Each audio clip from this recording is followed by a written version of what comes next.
depois dele. O que acontece é que nos primeiros séculos da história do cristianismo, dezenas ou até centenas de textos foram escritos em torno da pessoa e do significado de Jesus, e alguns desses textos foram gradativamente acumulando ali uma certa autoridade e foram sendo adotados por comunidades cristãs ali como sendo úteis, edificantes ou até como sagrados mesmo. No final do segundo século, inclusive, já se falava em duas coleções distintas de textos sagrados, que eram o chamado Antigo Testamento, originalmente judaico, e o Novo Testamento, especificamente cristão. A lista exata de quais livros compunham essas coleções variava ainda de autor para autor, mas alguns textos estavam sempre presentes, né? Os 4 evangelhos e as cartas de Paulo, por exemplo, eram considerados como sagradas escrituras por praticamente qualquer comunidade cristã. Isso séculos antes do Concílio de Nicéia. Já outros livros, né, como o Apocalipse, o Pastor de Hermas, as cartas de Pedro e as cartas de Barnabé, ainda dividiam muito a opinião dos cristãos antigos. O Eusébio de Cesareia, que participou do concílio, né, como eu disse, conta que no ano 331, 6 anos depois de Nicéia,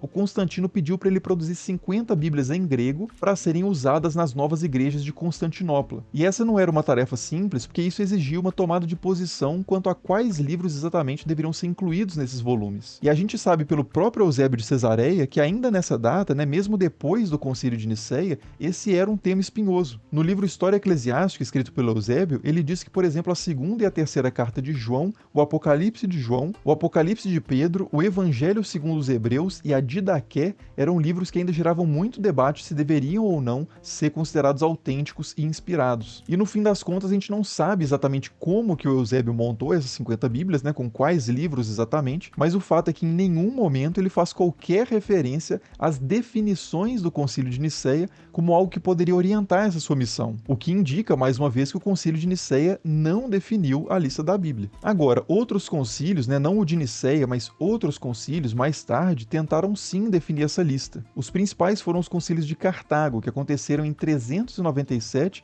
e em 419. E a lista definida por esses concílios, né, se você estiver curioso, é a mesma lista seguida pelas Bíblias católicas atuais. São 73 livros no total, né? 69 dos quais a gente encontra também na maioria das Bíblias protestantes, além dos livros de Tobias, Judite, 1º e 2º Macabeus, Sabedoria de Salomão, Eclesiástico e Baruque. E veja bem, né, mesmo depois desses concílios, a gente ainda encontra muita variação no cânon, né, o que indica que essas definições conciliares não foram universalmente aceitas e aplicadas na época e nem depois. Um manuscrito do 5º século, por exemplo, que é o Codex Alexandrinus, contém os 73 livros lá da lista de Cartago, mas ainda adiciona o 3º e o 4º livro de Macabeus e o Salmo 51 no Antigo Testamento, e inclui também a 1ª e a 2ª carta de Clemente no Novo Testamento. Mas enfim, né, o processo de formação da Bíblia é um tema extremamente complexo por si só, então a gente vai deixar ele para outros vídeos,